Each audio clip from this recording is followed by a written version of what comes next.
형제가족 여러분 안녕하세요. 오늘은 6월 12일 수요일 버려진 돌이 머릿돌들이라는 제목으로 사도행전 4장 1절부터 12절까지를 묵상합니다. 1절 사도들이 백성에게 말할 때에 제사장들과 성전 맡은 자와 사두개인들이 이르러 예수 안에 죽은 자의 부활이 있다고 백성을 가르치고 전함을 싫어하여.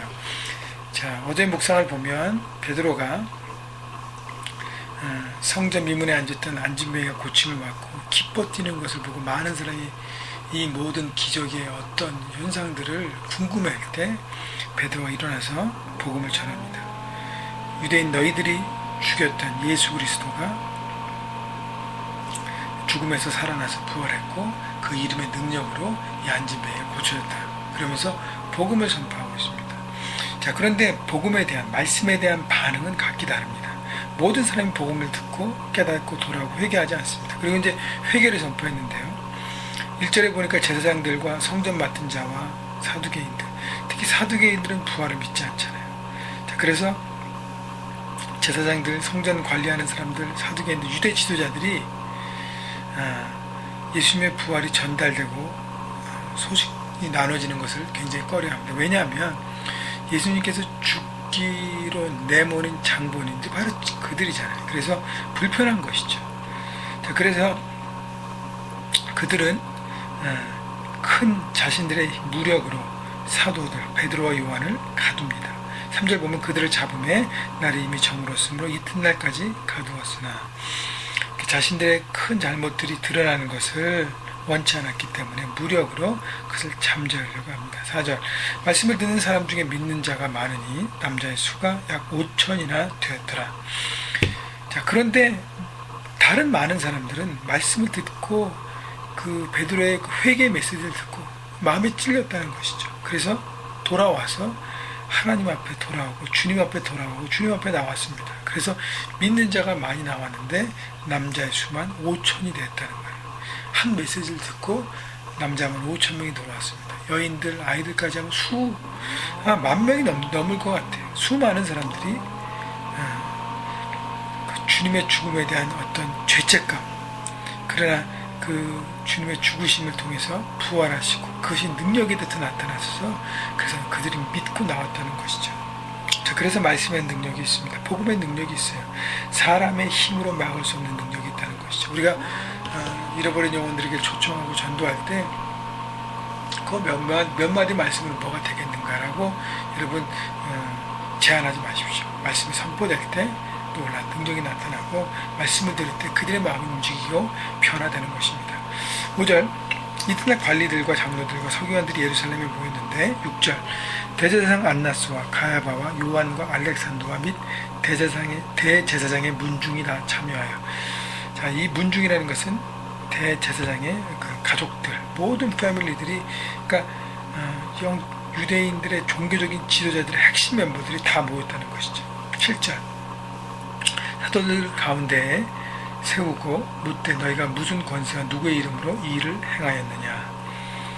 자, 종교적인 지도자들은, 유대 종교 지도자들은 자신들의 권력과 힘과 그 모든 것들로 사도들을 겁박하고 누리렸다는 거예요. 파워 게임입니다. 세상의 권력으로 하나님의 사람들을 누리려고 했다는 것이죠. 그래서 뭐라 그러냐면 사도들을 가운데 세워놓고 리더십들이 쭉 서서 일단 압도하자는 거예요. 그죠? 수적으로도 게임이 안 되고 그들은 그 많은 파워와 능력을 갖고 있지 않습니까?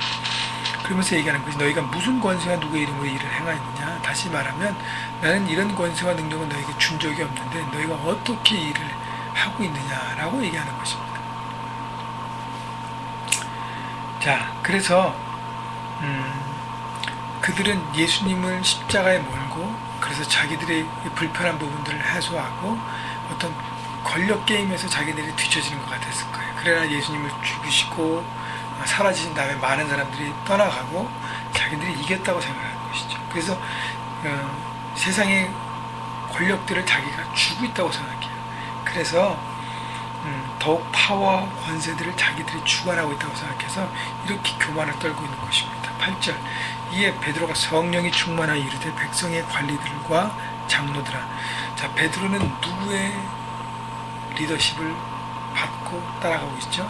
성령 하나님, 성령님의 권위와 능력으로 사용하고 행하고 말하고 있음을 보여주고 있는 것입니다. 세상의 파워와 하나님의 능력과의 대결인 것이죠. 9절, 만일 병자에게 행한 착한 일에 대하여 이 사람이 어떻게 구원을 받았냐고 오늘날 우리에게 질문한다면, 이런 베드로는 성령 하나님을 통해서 뭐가 받았어요? 어떤 능력은? 담대함이에요. 권능을 받고 증인이 된다 했는데 베드로는 담대함. 성령의 역사할 때 우리는 담대합니다. 세상의 기준으로 비교할 때 유대 대제사장과 제사장의 문중들, 지도자들, 사두개인들, 많은 권력자들이 거기에 있고 베드로, 요한 둘밖에 없어요. 그것도 베드로가 얘기합니다. 거의 일대 대단한. 베드로는 어부 출신의 무식한 사람이에요. 세상의 기준으로 볼 때는 게임이 안 되는 것입니다. 그래서 이들도 얕봤을 것이에요. 그러나 베드로가 성령의 충만한 하나님의 능력으로 나타났기 때문에 세상을 압도하는 놀라운 능력의 사람이 된 것입니다. 성령이 충만하면 담대할 수 있고요. 두 번째는 명확하게 복음을 나누는 말씀의 능력자가 되는 것입니다. 10절, 너희와 모든 이스라엘 백성을 알라. 너희가 십자가 못 박고 하나님이 죽은 자 가운데 살리신 나사렛 예수 그리스도의 이름으로 이 사람이 건강하게 되어 너희 앞에 섰느니라. 책망도 하는 것이죠. 내가 그렇게 기고만장하는데 너희가 죽인 십자가에 못 박은 바로 예수 그리스도가 살아나서 그 예수의 이름으로 이 사람이 안진뱅이가 일어나서 이렇게 건강한 모습으로 서 있다. 능력의 말씀을 선포합니다. 꼼짝할 수 없는, 그들이 꼼짝할 수 없는 증거를 드리며 나갔기 때문에 어떻게 할 수 없는 것이죠. 11절, 이 예수는 너희 건축자들의 버린 돌로서 지금 모퉁이의 머릿돌이 되었느니라. 버린 돌이 머릿돌이 됐다는 것이죠. 너희가 십자가로 내몰아치지만 부활해서 이제는 하나님의 능력, 성자 하나님은 우리 가운데 역사하고 있다는 것을 얘기하고 있습니다. 그러면서 12절, 다른 이로서는 구원을 받을 수 없나니 천하 사람 중에 구원을 받을 만한 다른 이름은 우리에게 주신 일이 없음이라 했더라. 자, 그러면서 복음에 대해서 선명하게 이해합니다. 다른 길은 없다는 것이죠. 예수 그리스도의 십자가밖에 없음을, 그래서 종교 지도자들에게 모여있는 많은 사람들에게 예수 그리스도가 유일한 길인 것을 선포한 것이죠. 너희들이 갖고 있는 아무런 믿음, 조상들의 믿음을 따라가는 모든 경륜과 많은 것들이 있지만 다 소용없다는 것이죠. 예수 그리스도를 십자가를 믿고 의지하고 부활의 주님을 믿고 나가는 그 길만이 영원한 삶을 인도하는 유일한 구원의 길이라고 선포하는 것입니다. 여러분, 베드로처럼 여러분 성령 하나님의 주장함을 받고 세상 가운데 여러분 기죽지 마십시오. 물질 때문에, 어떤 명예 때문에, 어떤 가진 것 때문에 세상에 기죽지 마십시오. 우리는 하나님의 능력을 소유한 사람들입니다. 그래서 세상에서 하나님의 능력으로 세상을 압도하고 영향력을 발휘하는 하나님 나라를 여러분의 손에서 이루어가게 될 것입니다. 이렇게 믿음으로 서가는 여러분, 그래서 버려진 돌이 머릿돌이 되는 그 능력의 주님을 오늘도 전하는 여러분 모두가 되시기를 주님의 이름으로 축복합니다.